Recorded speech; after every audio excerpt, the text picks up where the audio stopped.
प्राणियों में पोषण भाग 3। इस वीडियो के उद्देश्य हैं क घास खाने वाले जानवरों में पाचन को समझना, ख समझना कि एक कोशिक जीवों में पाचन कैसे होता है।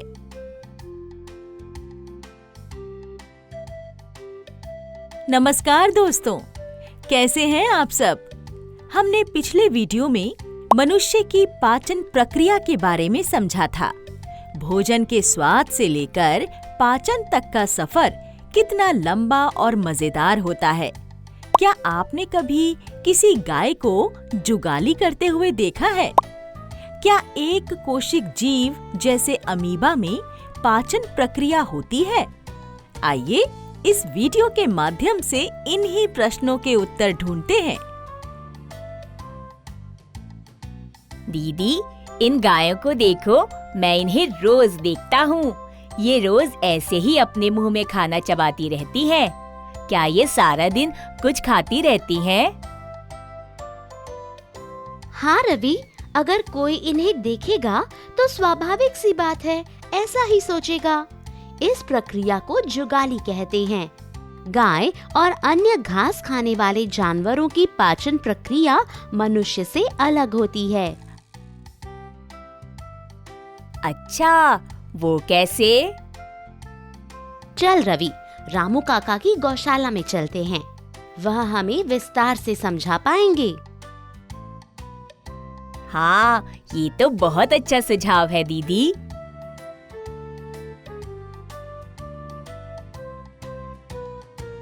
नमस्ते काकी, रामू काका है क्या यहाँ?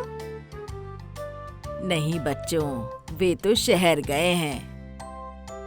अच्छा काकी, आज स्कूल से लौटते समय रवि ने गायों की पाचन प्रक्रिया के संबंध में सवाल पूछे, तो मैंने सुझाव दिया कि क्यों ना हम रामू काका से आकर अपने सवाल पूछ लें। तुम दोनों कुछ देर प्रतीक्षा करो, वे कुछ देर में आने ही वाले हैं।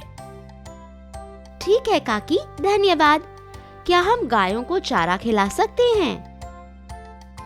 हाँ जरूर बच्चों, आओ मेरे साथ। काकी रानी और रवि को गायों को चारा डालने के लिए लेकर जाती हैं। अरे ये देखो दीदी, ये गाय कैसे जुगाली कर रही है। हाँ रवि, चल जब तक रामू काका आते हैं हम काकी से पूछते हैं। उन्हें ज्यादा पता होगा क्योंकि वह गायों के साथ रोज समय बिताती हैं। हाँ दीदी, चलो उनसे पूछते हैं। अरे ये देखो, यहाँ रामू काका की गौशाला में गाय की पाचन प्रक्रिया का एक चित्र भी लगा हुआ है। काकी, क्या आप हमें इस चित्र के बारे में बता सकती हैं?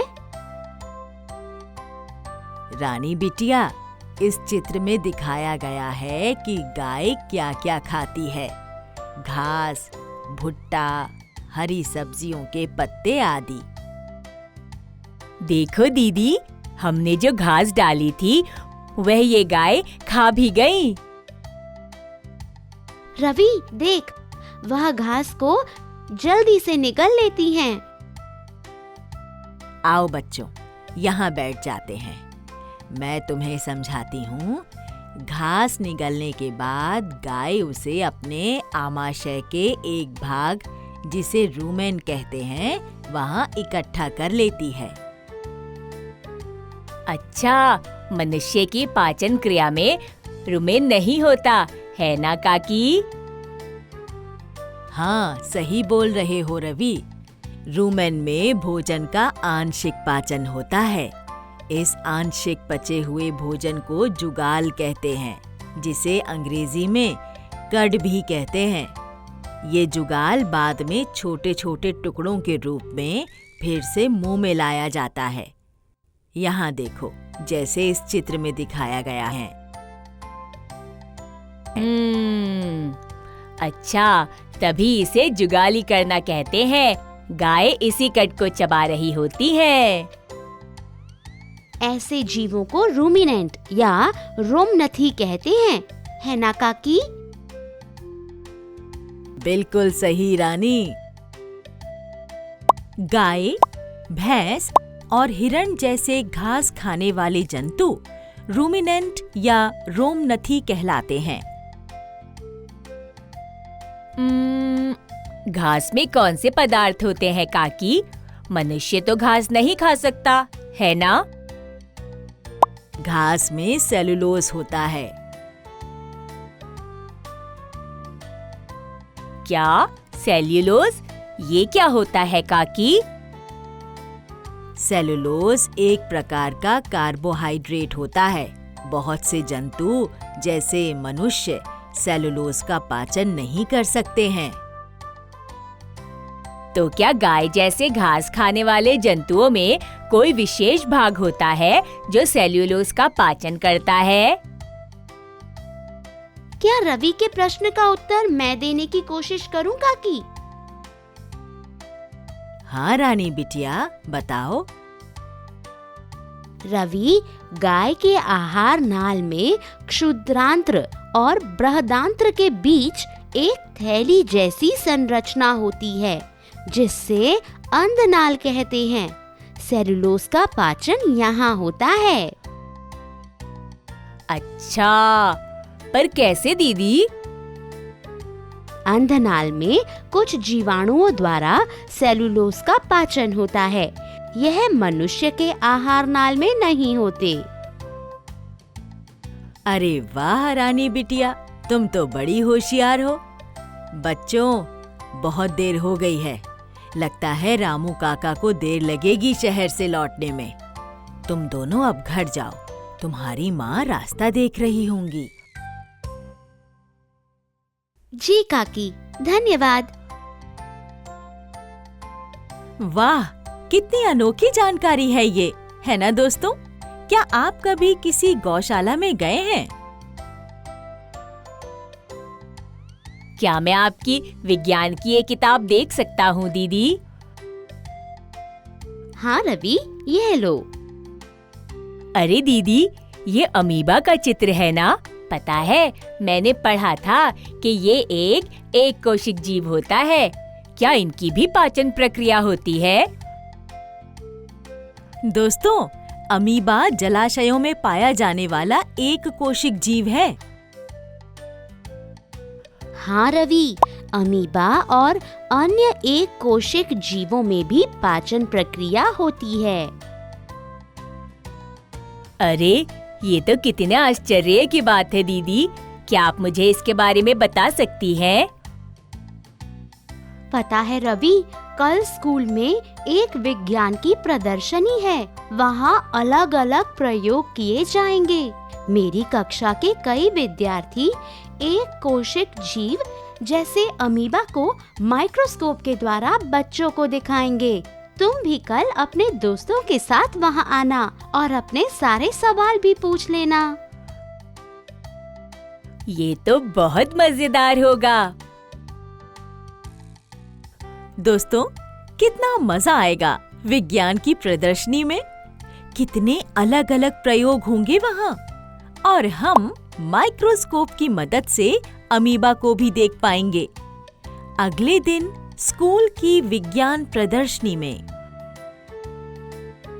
नमस्ते सूरज भैया, क्या मैं भी अमीबा देख सकता हूँ? हाँ जरूर रवि, क्यों नहीं। आओ, यहाँ ऐसे अपनी एक आंख बंद करो और यहाँ से देखो। बताओ क्या दिखा?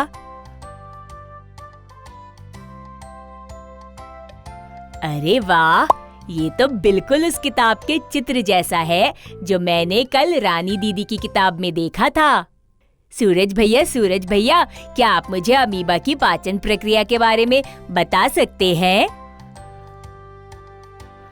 हाँ रवि, जरूर। अमीबा जो है वो नदी, तालाब और अन्य जलाशयों में पाया जाता है। यहाँ देखो, इस पोस्टर में अमीबा की पाचन प्रक्रिया दिखाई गई है। पता है, अमीबा सूक्ष्म पौधों और प्राणियों को खाता है जो पानी में तैरते हैं, जैसे हम मुंह से खाते हैं और इस प्रक्रिया को अंतर्ग्रहण कहते हैं। वैसे ही अमीबा में भी इस प्रक्रिया को अंतर्ग्रहण कहते हैं। लेकिन भैया, अमीबा का तो मुंह नहीं होता, तो वह खाता कहाँ से है? रवि, अमीबा निरंतर अपनी आकृति और अवस्था बदलता रहता है। देखो, एक बार फिर माइक्रोस्कोप से उसकी अवस्था देखो।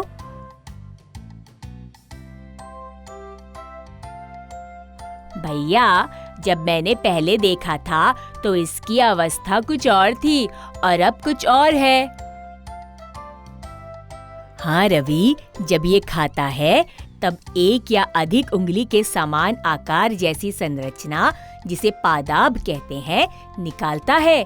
ये अमीबा को भोजन पकड़ने में सहायता करते हैं। अच्छा, ये तो बड़ी विचित्र सी बात है। भैया, यहाँ इस पोस्टर में पादाब दिखाए गए हैं, है ना?